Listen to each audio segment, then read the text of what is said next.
The Toronto Blue Jays sweep the Chicago White Sox in a game that saw Yusei Kikuchi dominate through 5 innings. Vladimir Guerrero Jr. hit an absolute rocket, and Bichette hitting a home run. So we're going to break that down and much more on this episode of Jays Digest.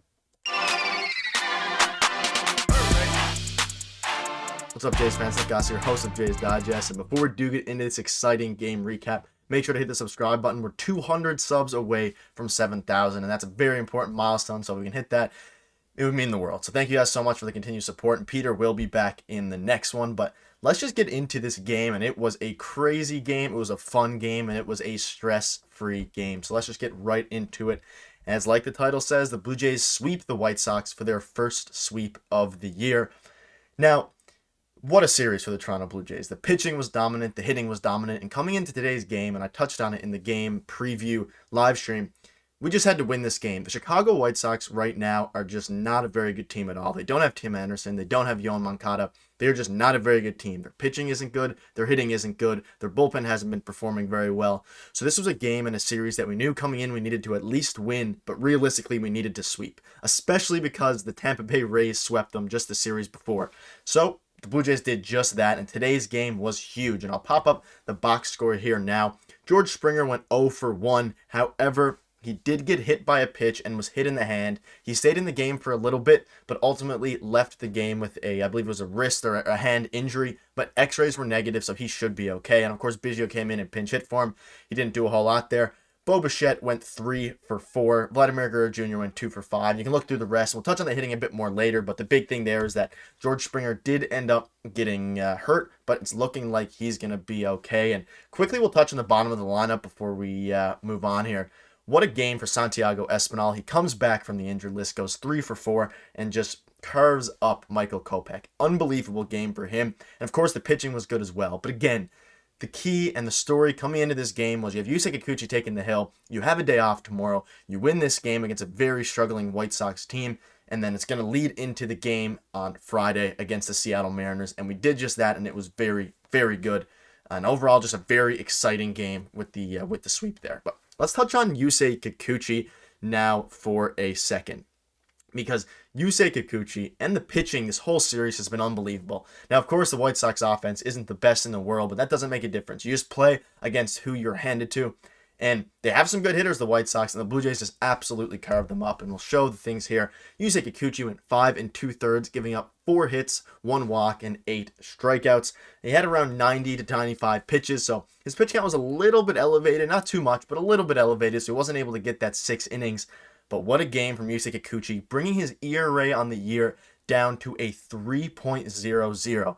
Now, if you would have came in before the start of the year and told me that Yusei Kikuchi would have a 3 ERA through however many starts he has, 5 or 6, I would be over the moon. And realistically, it's unbelievable that he's able to do this. And there's some key adjustments that he's made. If you watch the Blue Jays broadcast, he discussed it. He's changed his windup a little bit. He changed where he puts the glove, and all these things are working. And the biggest key for Yusei Kikuchi, I believe, and it's something that Peter extensively touched on, and we touched on together in the offseason, was how the pitch clock was going to help him. And Yusei Kikuchi admittedly stated that the pitch, he would get in his head throughout pitching last year. There's obviously no clock last year, so he'd have lots of time to think about his pitches, think about his mechanics. And Caleb Joseph, who was on the broadcast before for Blue Jay Central, who has caught Yusei Kikuchi in 2021 when he was with the Mariners on the taxi squad, said that Yusei Kikuchi before a start would get in his head. He would think about his windup too much, think about his mechanics, and now that he's just able to freely pitch and he just goes with whatever Danny Jansen calls. And a huge shout out to Danny Jansen as well.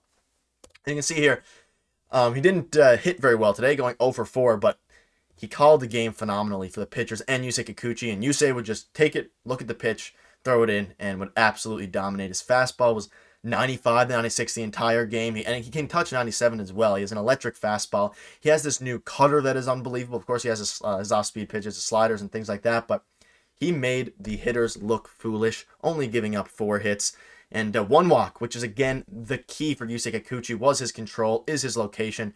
And so far throughout the season, even in his 1 bad start, he was still pretty solid. He just got unlucky, but he's been dominant throughout his other starts. And just an overall really impressive game for Yusei Kikuchi and the pitching staff. I'm going to give a huge shout-out to Eric Swanson right now, because what Eric Swanson's been doing for the Blue Jays has been under the radar. It's been unbelievable. He hasn't given up an earned run since, early April. He's been dominant. I want to show you here now he struck out every single batter he faced in 1 1/3, and here are some of the strikeouts, and his stuff is just unbelievable. Look at that splitter. I'll show it again in a minute, but you can see here, 1 1/3 innings, 4 strikeouts. He has a great ERA.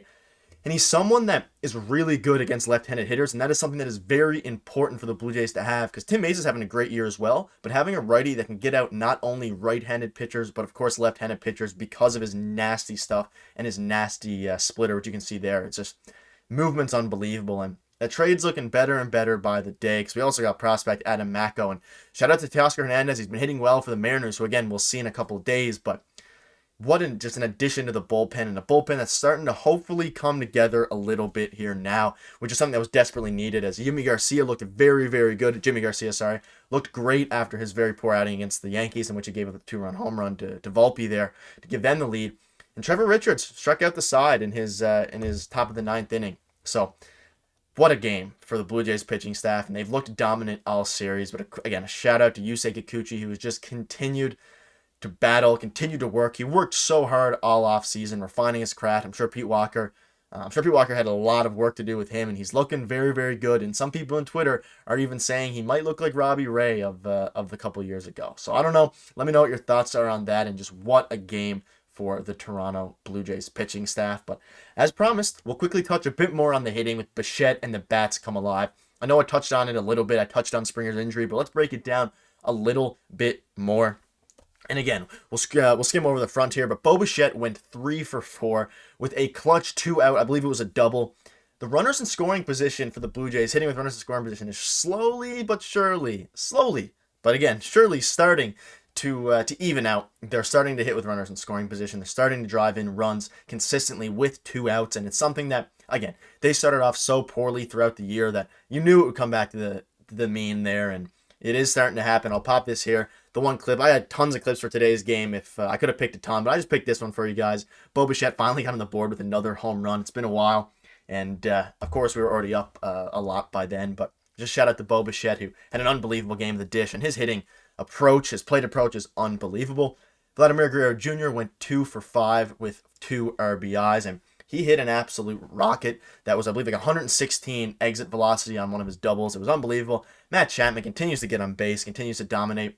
And it's a bit of a weird box score today because there was a lot of substitutions. Of course, Nathan Lucas ended up coming in for an at-bat. Dalton Varsho walked, and he was key. He was running the bases very well. He does all the little things. Alejandro Kirk went hitless but walked again. And then, of course, Whit Merrifield with an unbelievable game as well, as he continues to just be an unbelievable bottom-of-the-lineup hitter with 2 RBIs. And Santiago Espinal, who, as I stated earlier, comes off of his injury, starts the game with a single, and doesn't look back. I believe it was 3 singles for Espy. And just what a game for the Blue Jays hitting staff. And Santiago Espinal specifically, who, coming off of an injury, it's not easy to adjust to. Michael Kopech, who was, he was pitching 97, 98 miles per hour. He can touch 99 as well. I believe he touched 100 this year. I'm not sure about that. But what a game for the Blue Jays hitting the hitters. And it was such a fun game to watch. Such a fun series to watch, honestly. There was no stress. We kind of crushed them each game, and coming into the game today, we just needed a win, and that is exactly what we got. An easy win, an easy sweep, and what a game. And let us know in the comments what your thoughts were on the pitching staff and what impressed you most in this game, because it was one that there were tons of things. You go with the pitching here, only giving up 0 runs and only 4 hits in the entire game, or the hitters who the bats just continue to come alive, and they're starting to come up more clutch. But the final topic for today's video is look ahead. We do have an off day tomorrow, so bit of a weird start time today. It's so the White Sox could travel to Tampa Bay today for their game tomorrow, but the Blue Jays do not have a game tomorrow, so they have a lot of time without baseball. We're looking at the rest of today and tomorrow without baseball if you're watching this on Wednesday, April 26th. But we have opened up a series with Alek Manoah taking the hill on Friday in Toronto against Seattle. Teoscar Hernandez makes his return to Toronto. Well anticipated, and he's been hitting the ball well recently, so it's going to be exciting to see, and hopefully Alek Manoah will be able to continue his hot streak. And the starting pitching staff in general have been dominant their past 7 or 8 starts. The ERA is crazy, so very, very exciting series coming up this Friday, and it's a weekend series, so you can sit back and enjoy and watch it. And we're going to go for another series win. It seems like the Blue Jays are winning every series they play in now. Besides, of course, I believe their last series loss was to the Astros, but we're the only team to give the Tampa Bay Rays a series loss. So the Blue Jays are rolling. The rest of the AL East is rolling too, unfortunately. But as long as we keep winning our games, everything will even out and be okay. But that'll wrap up this video. Thank you guys so much for the support, and we'll see you guys in tomorrow's video. Cheers.